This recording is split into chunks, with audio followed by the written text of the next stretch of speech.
Nuestra historia comienza en 2002. Después de dos emprendimientos fallidos, Nick Woodman, de 27 años, salió de viaje durante 5 meses por Australia e Indonesia para despejar la mente y surfear. En aquel entonces, su mayor problema era no tener una cámara resistente con la que pudiera grabarse mientras surfeaba sobre las olas. Las cámaras que se vendían en el mercado eran demasiado aparatosas o se averiaban apenas entraban en contacto con el agua. Con un capital inicial de aproximadamente $235,000, prestado por su familia, Nick se encerró en el garaje de su casa en California. Al principio desarrolló una cámara analógica de 35 milímetros, a pilas, que sujetaba a su muñeca con una vieja correa de reloj. Puede que el dispositivo pareciera algo ridículo, pero funcionaba perfectamente. Podía soportar condiciones extremas que destruían de inmediato a otras cámaras. Cuando la primera cámara Hero salió al mercado en 2004, la empresa facturó ese año $150,000 en ventas. Pero la verdadera explosión llegó con la revolución digital y el auge de YouTube.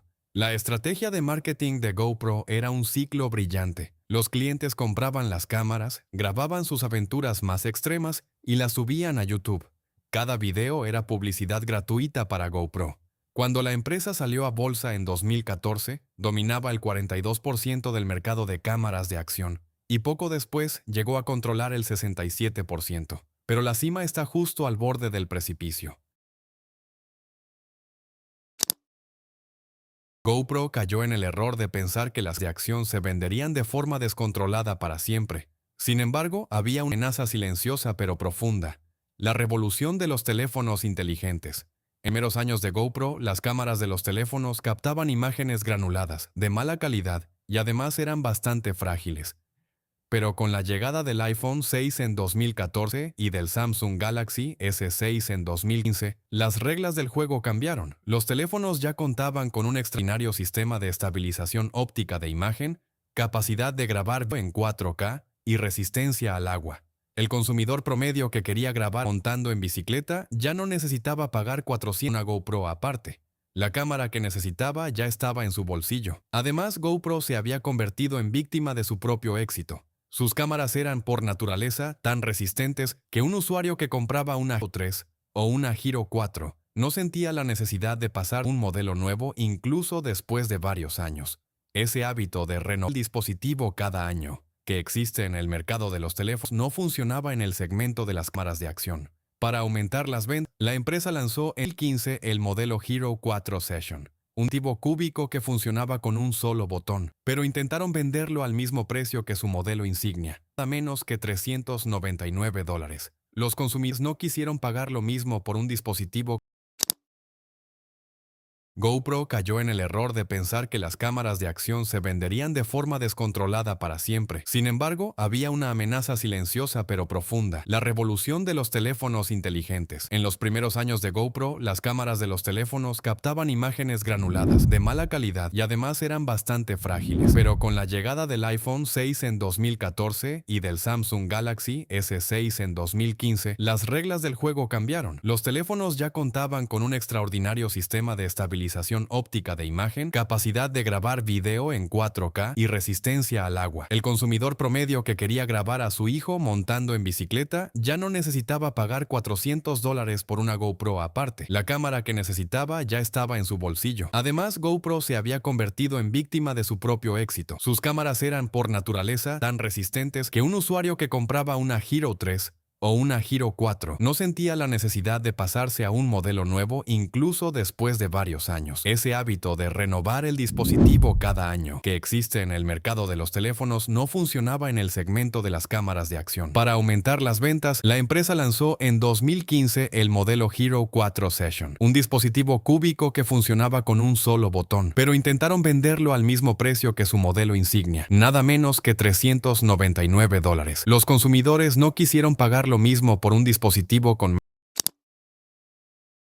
Al ver el estancamiento en las ventas de hardware, GoPro apostó la jugada más arriesgada de su historia. Pusieron la mirada en el cielo, es decir, en el mercado de los drones. En aquel momento, el fabricante chino de DJI ya dominaba el 70% del mercado de drones para consumidores con su serie Phantom. Al principio, GoPro quiso asociarse con DJI, pero como exigía quedarse con la mayor parte de las ganancias, el acuerdo nunca se concretó. Entonces GoPro decidió desarrollar desde cero su propio dron, llamado Karma. La empresa destinó más de $200 millones en presupuesto de más de al proyecto del dron y contrató a cientos de nuevos empleados solo para esta iniciativa. En septiembre de 2016, Karma Drone fue lanzado al mercado con un gran despliegue, pero la catástrofe tardó apenas unas semanas en estallar. Los drones Karma perdían potencia de forma repentina mientras volaban y se precipitaban al suelo como una piedra. Internet se llenó rápidamente de videos de drones que caían en lagos durante vacaciones familiares o que se desplomaban justo al lado de personas que estaban haciendo senderismo. Los ingenieros detectaron que el problema se debía a un fallo de contacto causado por una ligera vibración en la conexión de la batería. El resultado, un desastre operativo total. Poco tiempo después de su lanzamiento, GoPro se vio obligada a retirar urgentemente del mercado las 2.500 unidades vendidas. Y lo más doloroso es que, por esas mismas fechas, su rival DJI anunció el modelo Mavic Pro, mucho más estable y plegable. Tras quemar cientos de millones de dólares en ese mercado, GoPro anunció en 2018 que se retiraba por completo del negocio de los drones. Todo el departamento fue cerrado y cientos de personas fueron despedidas.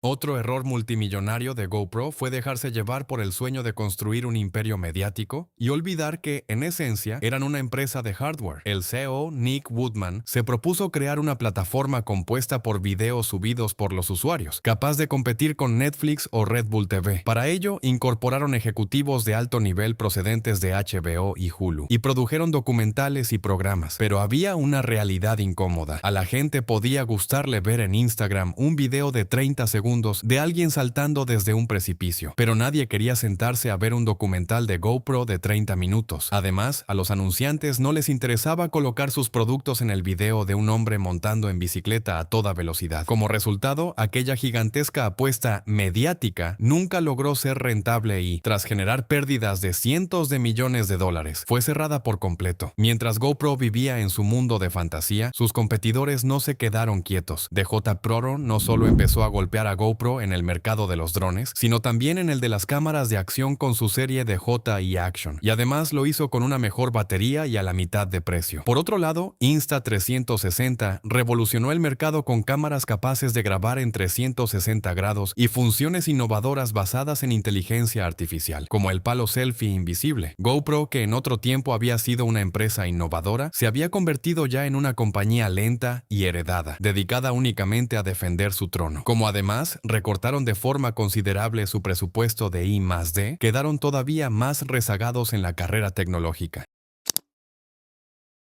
Hoy, el precio de todo este desastre es enorme. Aquella gigantesca empresa valorada en $11.000 millones redujo de forma drástica su plantilla tras una ola de despidos consecutivos. En 2024, la propia compañía admitió que todavía necesitaba seguir reduciéndose para poder mantenerse en pie. Aunque intentó frenar la hemorragia con soluciones digitales como el almacenamiento en la nube y un sistema de suscripción, SaaS, esos movimientos no bastaron para recuperar la época dorada de las ventas de hardware. En la actualidad, su valor de mercado ha caído hasta alrededor de $245 millones y sus acciones siguen atrapadas obstinadamente en la franja de entre $1 y $2. Entonces, ¿qué lecciones debemos extraer de este colapso gigantesco? La primera, un producto excelente no siempre significa un modelo de negocio excelente. GoPro fabricó algunas de las mejores cámaras de acción de la historia, pero no logró convertir eso en un ecosistema sostenible. La segunda, cuando tienes éxito, no perder el foco es vital. Una empresa que sabía fabricar